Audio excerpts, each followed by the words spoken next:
নিশ্চিতভাৱে দলগাঁও সমষ্টিটো কংগ্ৰেছে ৰাজ্য দল এৰি দিয়াৰ পিছত আজিও প্ৰতিক্ৰিয়া অব্যাহত আছে আৰু দলগাঁও কংগ্ৰেছ কৰ্মীসকলে কোনো কাৰণতেই মিত্ৰতা মানি লোৱা বিচাৰিছে আৰু ইতিমধ্যে তেওঁলোকৰ সকলোৰে উমৈহতীয়া প্ৰাৰ্থী আইনুল হকে মনোনয়ন দাখিল কৰিছে। তেখেত প্ৰাৰ্থী হ'ব আৰু অসমৰ ভিতৰতেই সৰ্বাধিক ভোট থকা সমষ্টি হয় দলগাঁও সমষ্টি। প্ৰায় 3,70,000 ভোট আছে আৰু এই সমষ্টিটোত কিন্তু কোনো কাৰণতে তেওঁলোকে কংগ্ৰেছ কৰ্মীসকলে কোনো কাৰণতে ৰাইজৰ দল আৰু কংগ্ৰেছৰ মিত্ৰতা মানি লোৱা নাই।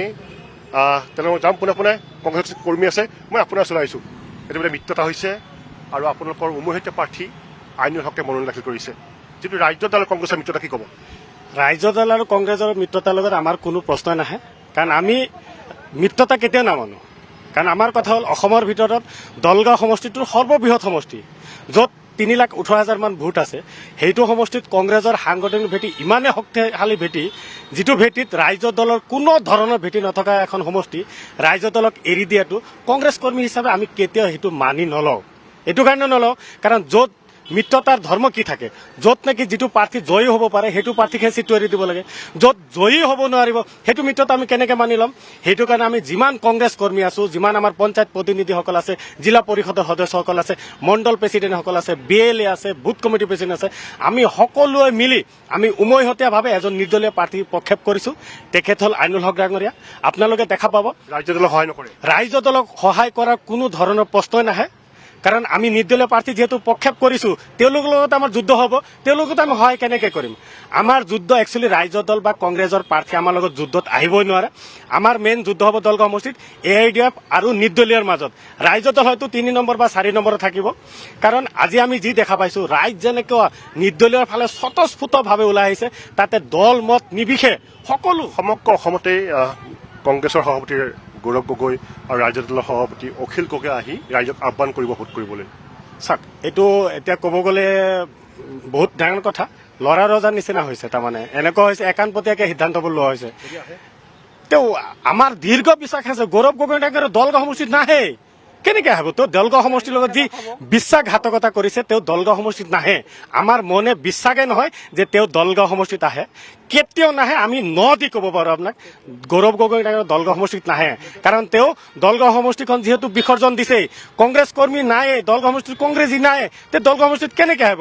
আৰু তেওঁ দলগাঁও সমষ্টিত আহি ৰাইজৰ দলৰ হৈ বা মিত্ৰজোঁটৰ হৈ ভোট ভিক্ষা কেতিয়াও নোখোজে।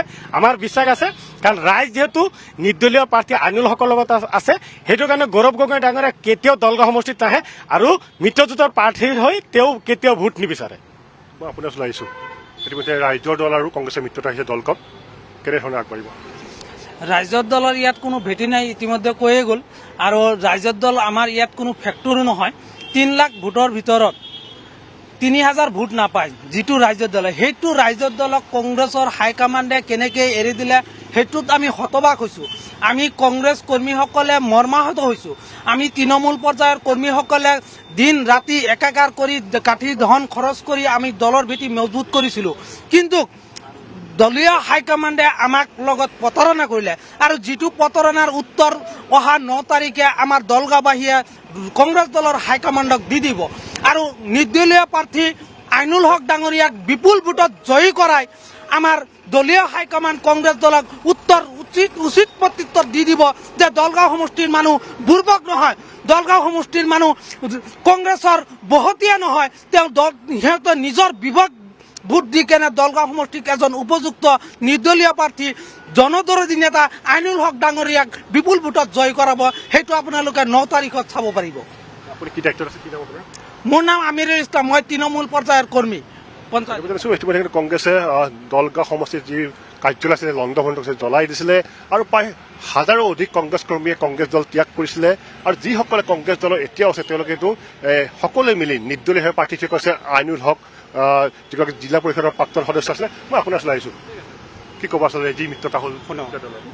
মই প্ৰথমতে ক'ব বিচাৰিছোঁ, যেতিয়া গোটেই অসমত কংগ্ৰেছ বিধ্বস্ত হৈ গৈছিল, সেই সময়ত দলগাঁৱত কংগ্ৰেছ কৰ্মীসকলে কংগ্ৰেছক শক্তিশালী সংগঠন কংগ্ৰেছে ধৰি ৰাখিছিল, কংগ্ৰেছ কৰ্মীসকলে। আজি কংগ্ৰেছী কৰ্মীসকলক হাইকমাণ্ডে যি হিচাপে এলাগী কৰিলে, আজি দলগাঁৱৰ কৰ্মীসকলক আৱেগ বুজি নাপালে, সেইটো কেতিয়াও কৰিব নালাগিছিল। আজি আপোনালোকে জানে যে 12জন কংগ্ৰেছৰ কেণ্ডিডেট আছিল টিকেট বঞ্চিতসকলে তেওঁলোকে সমৰ্থন কৰি আইনুল হক ডাঙৰীয়াক আজি দলগাঁৱত নিৰ্দলীয় হিচাপে প্ৰাৰ্থী প্ৰক্ষেপ কৰি মানে কংগ্ৰেছ ত্যাগ কৰিছে দলগাঁৱত। দলগাঁৱত ক'ব গ'লে এতিয়া কংগ্ৰেছ কৰ্মী গোটেই কংগ্ৰেছ কৰ্মীসকলে কংগ্ৰেছ ত্যাগ কৰি আইনুল হকৰ লগত আছে। গতিকে আইনুল হকৰ জয় নিশ্চিত, যিহেতু এইটো কংগ্ৰেছৰে সমষ্টি। গোটেই অসমত ক'ব গ'লে আপুনি MP নিৰ্বাচনৰ কথা কওক, লোকসভা নিৰ্বাচনতো কংগ্ৰেছে হায়েষ্ট ভোট পায় দলগাঁও সমষ্টিৰ পৰা, MLA ইলেকশ্যনতো হায়েষ্ট ভোট পায়। আপুনি যোৱা ইলেকশ্যনত আপুনি দেখা পালে যে যদি হাইকমাণ্ডে আহি কয় আজিজুৰ ৰহমানক ৰাইজৰ দলক ভোট দিব লাগে, হাইকমাণ্ডে যদিও কয় সেইটো ৰাইজে কেতিয়া কংগ্ৰেছ কৰ্মীসকলে কেতিয়াও মানি নলয়। এইটো যিহেতু আমাক আৱেগৰ লগত তেখেতে খেলা কৰিলে, আমাৰ আৱেগৰ লগত আৱেগক তেওঁলোকে এলাগী কৰিলে। গতিকে কেতিয়াও কংগ্ৰেছ কৰ্মীসকলে সেইটো মানি নলয়। আমি আইনুল হক ডাঙৰীয়াক আমি কংগ্ৰেছ কৰ্মীসকলে তেখেতক এইবাৰ আমি সকলোৱে সমৰ্থন কৰিছো আৰু তেখেতক নিশ্চয় আমি জিকাই আনিম।